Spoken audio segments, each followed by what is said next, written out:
Assalomu alaykum aziz tomoshabinlar. Bugun men juda muhim mavzuni tushuntirib beraman. 1 iyuldan boshlab barcha pensionerlar uchun kutilayotgan yangi o'zgarishlar. Yengilliklar va ko'pchilik bilmay qolishi mumkin bo'lgan nozik jihatlar haqida gaplashamiz.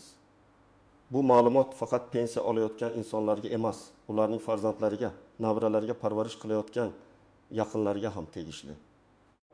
Chunki birgina hujjatni vaqtida topshirmaslik, birgina arizani yozmaslik yoki birgina ma'lumotni tekshirtirmaslik natijasida odam o'ziga tegishli puldan, imtiyozdan yoki qo'shimcha to'lovdan bexabar qolishi mumkin. Shuning uchun videoni oxirigacha ko'ring.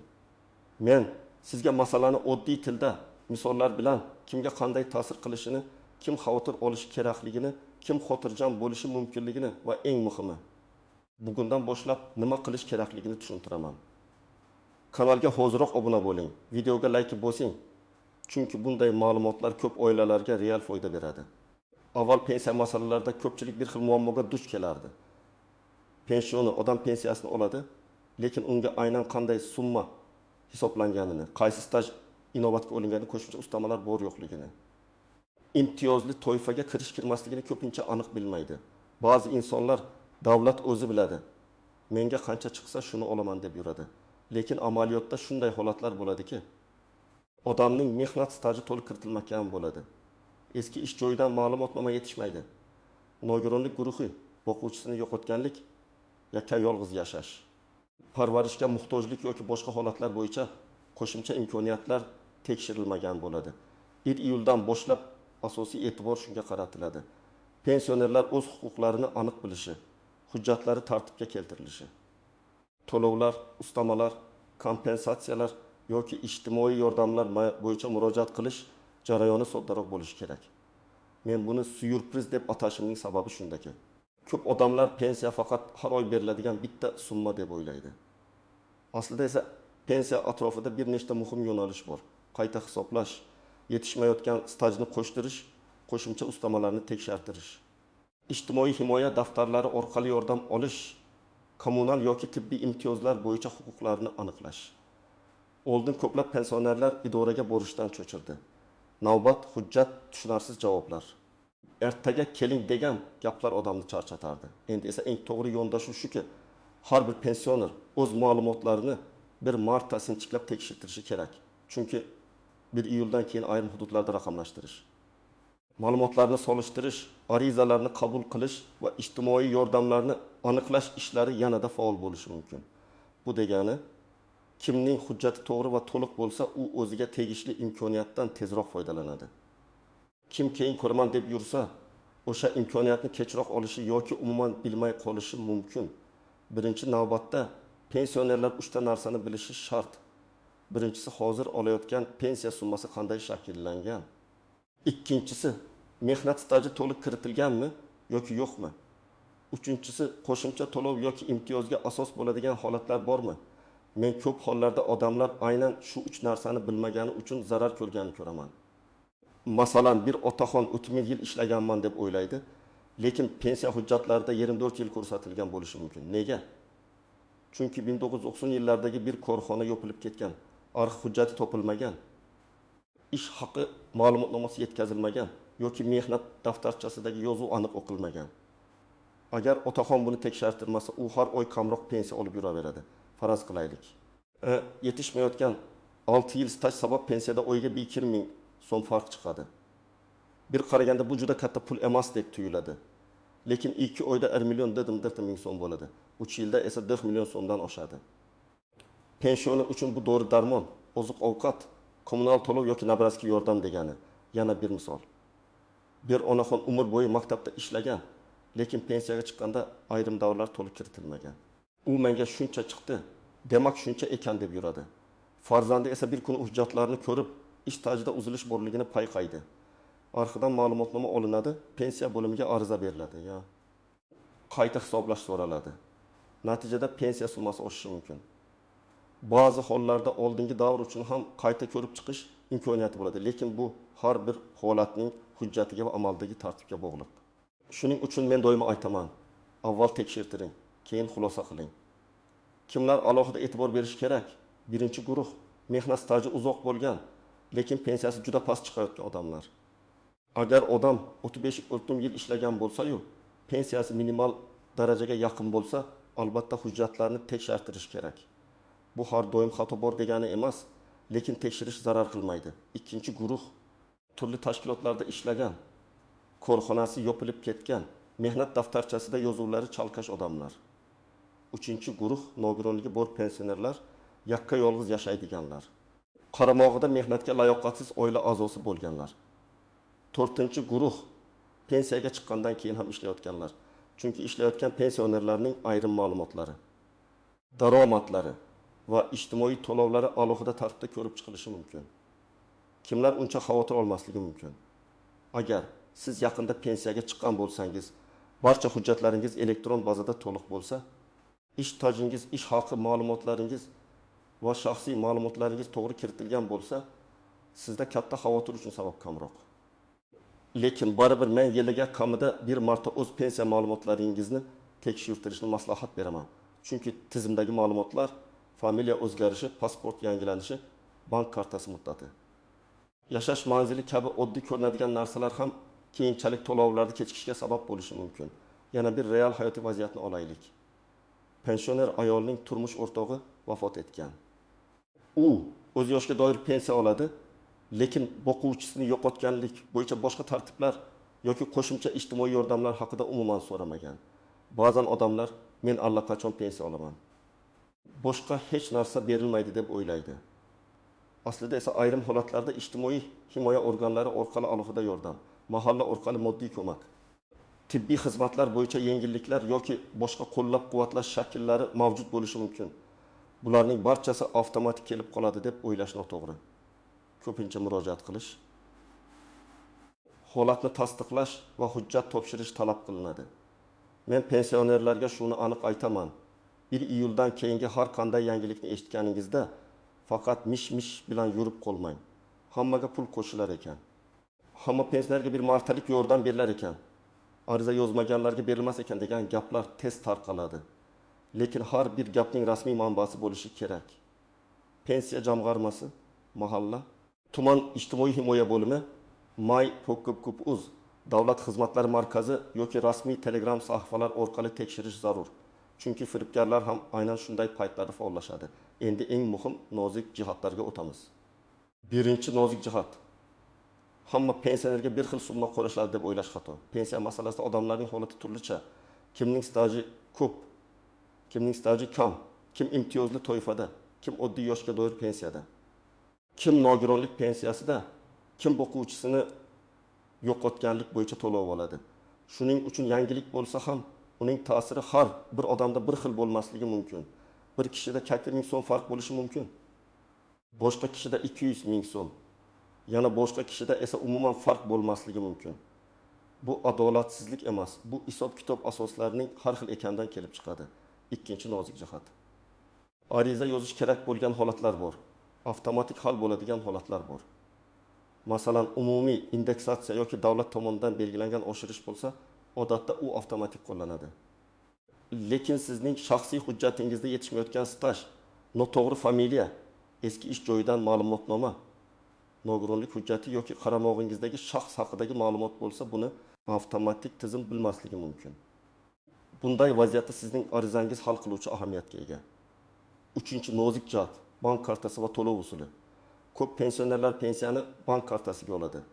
Kartaning muddati tugasa, karta bloklansa, bankdagi ma'lumot pasportdagi yangi ma'lumot bilan mosmasa pul tushishi kechikishi mumkin. Ba'zan odam pensiyamni kesib qo'yishdi deb vahima qiladi. Aslida esa muammo bank kartasida bo'ladi. Shuning uchun 1 iyuldan oldin yoki keyin albatta kartangiz muddati, telefon raqamingiz, bankdagi shaxsiy ma'lumotlaringiz to'g'riligini tekshiring. 4-nozik jihat, manzil o'zgarishi. Agar pensioner boshqa tumanga ko'chgan bo'lsa, doimiy ro'yxat o'zgargan bo'lsa yoki uzoq muddat farzandinikida yashayotgan bo'lsa, pensiya hujjatlari qayerda yuritilayotganini aniqlab olish kerak. Ayrim xizmatlar yashash joyi bo'yicha, ayrimlari doimiy ro'yxat bo'yicha ko'rib chiqiladi. Shu sababli mahalla ijtimoiy himoya organi va pensiya bo'limidagi ma'lumotlar bir-biriga mos bo'lishi muhim. 5-nozik jihat. Ishlayotgan pensionerlar. Agar pensioner ishlayotgan bo'lsa, u ish beruvchi orqali ijtimoiy soliq, ish haqi va mehnat shartnomasi ma'lumotlari bazaga to'g'ri kiritilayotganini tekshirish kerak. Chunki keyinchalik qayta hisoblash yoki ma'lumotlarni yangilashda shu yozuvlar ahamiyatli bo'lishi mumkin. Masalan, pensioner qorovul bo'lib ishlayapti, lekin rasmiy ish haqi ko'rsatilmagan yoki shartnoma vaqtida kiritilmagan. Keyin u men ishladim-ku deydi, lekin bazada ma'lumot bo'lmasa isbotlash qiyinlashadi.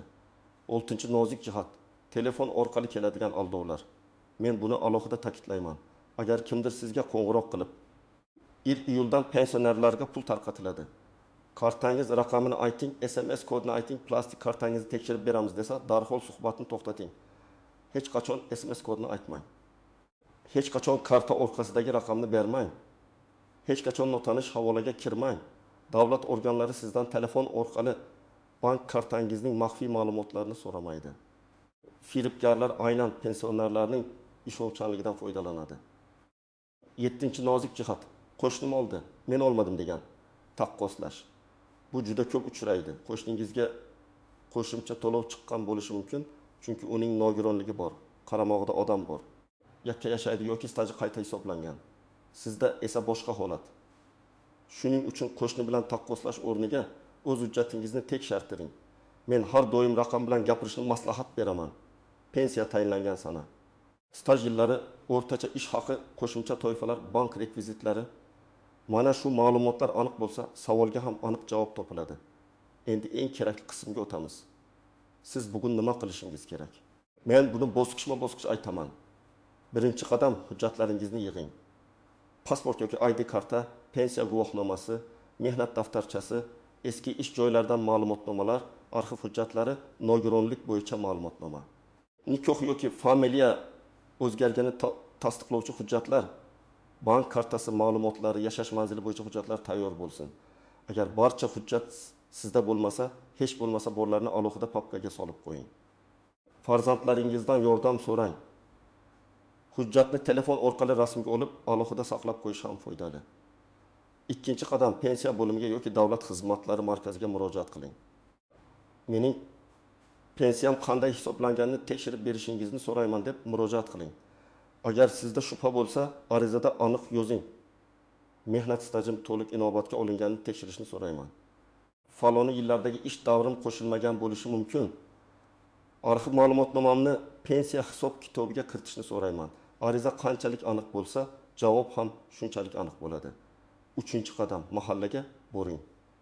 Ayniqsa yakka yashaydigan, sog'lig'i og'ir, dori-darmonga muhtoj, qarovchisi yo'q yoki daromadi juda kam pensionerlar mahalla orqali o'z holatini bildirsin.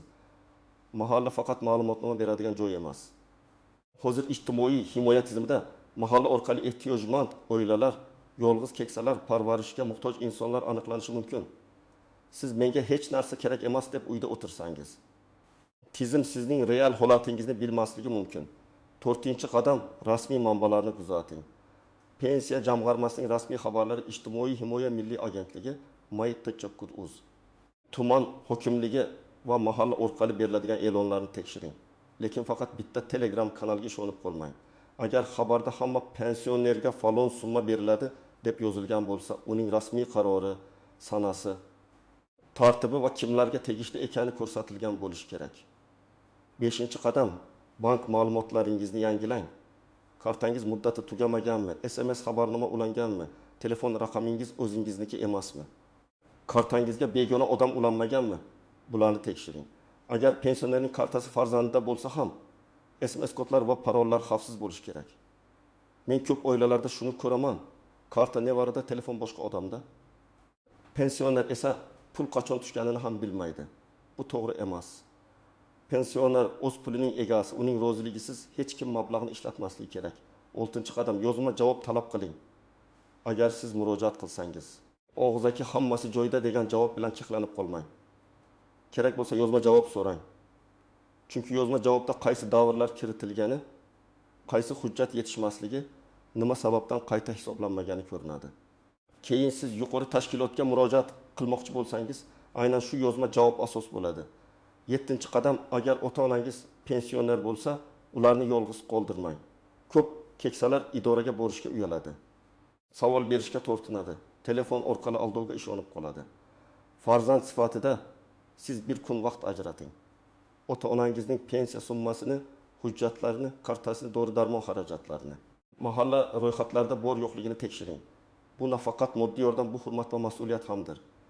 8-qadam, agar sizda eski ish staji bo'yicha muammo bo'lsa, arxivga murojaat qiling. Korxona yopilgan bo'lishi mumkin, lekin uning hujjatlari arxivga topshirilgan bo'lishi ehtimoli bor. Arxivdan ma'lumotnoma olish vaqt talab qiladi. Shuning uchun buni oxirgi kunga qoldirmang. Arizada ish joyi nomi, taxmiy ishlagan yillaringiz, lavozimingiz, familiyangiz o'sha paytda qanday yozilgani aniq ko'rsatilsa, izlash osonlashadi. 9-qadam, sog'liq holatingiz bo'yicha hujjatlarni yangilang. Agar pensionerning nogironligi, parvarishga muhtojligi, doimiy dori-darmonga ehtiyoj bo'lsa, tibbiy hujjatlar tartibli bo'lishi kerak. Poliklinika, tibbiy komissiya, ijtimoiy xizmatlar bilan bog'liq ma'lumotlar eskirib qolsa, yordam olish jarayoni cho'ziladi. Ko'p odam kasalligim hammaga ma'lum deb o'ylaydi, lekin davlat organlari hujjat bilan ishlaydi. Og'zaki gap yetarli emas. 10-qadam, har bir yangilikni o'z holatingizga solishtiring. 1 iyuldan boshlab qanday o'zgarish bo'lmasin, siz darhol o'zingizga savol bering. Bu yoshga doir pensionerlargami, nogironlik pensiyasigami, o'quvchisini yo'qotganlarga ham tegishlimi, faqat kam ta'minlanganlarga tegishlimi? Ariza kerakmi, avtomatikmi, muddati bormi? Mana shu savollar sizni adashishdan saqlaydi. Men ekspert sifatida eng katta xatoni ham aytib qo'yay. Odamlar ko'pincha yangilik chiqqandan keyin 1-2 kun shovqin qiladi. Keyin unutadi. Aslida esa pensiya masalasida natija olish uchun ishchilik kerak. Bugun ariza berdingizmi? Raqamini yozib oling. Qachon javob berilishi kerakligini so'rang. Javob kelmasa qayta murojaat qiling. Hujjat yetishmasa, qaysi hujjat ekanini aniq biling. Boring, hujjat olib keling degan umumiy gap bilan qaytmang. Qaysi tashkilotdan, qaysi yillar uchun qanday shaklda ma'lumotnoma kerakligini yozdirib oling. Yana bir muhim masala. Pensionerlar ko'pincha o'z huquqini talab qilishni noqulay deb biladi. Men birovni bezovta qilmay, shuncha ham yetadi, boshqalarga kerakdir degan fikrlar bor. Lekin pensiya va ijtimoiy yordam sadaqa emas. Bu qonuniy huquq. Siz butun umr ishlagansiz, soliq to'lagansiz, oilangizni boqqansiz, jamiyatga hissa qo'shgansiz. Shuning uchun sizga tegishli to'lovni so'rash uyat emas. Hujjatni tekshirtirish ham uyat emas. Savol berish ham uyat emas.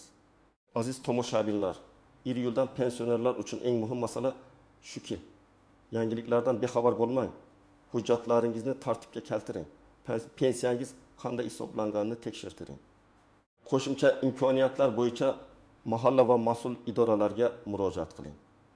Hammasi avtomatik bo'ladi deb kutib o'tirmang, lekin mish-mishlarga ham ishonmang. Rasmiy manba, aniq hujjat va yozma murojaat sizning eng kuchli himoyangizdir. Agar siz pensioner bo'lsangiz, bugunoq hujjatlaringizni ko'zdan kechiring. Agar ota-onangiz pensioner bo'lsa, ularga yordam bering. Agar qo'shningiz yoki qarindoshingiz yolg'iz yashasa, unga bu ma'lumotni yetkazing. Birgina tekshiruv odamning har oy oladigan daromadiga, dorisiga, ro'zg'origa va xotirjamligiga ta'sir qilishi mumkin. Sizning fikringiz men uchun juda muhim. Izohlarda yozing. Sizning hududingizda 1 iyuldan pensiya bo'yicha qanday yangiliklar aytilyapti? Siz pensiyangizni tekshirtirganmisiz? Hujjatlarda muammo bo'lganmi?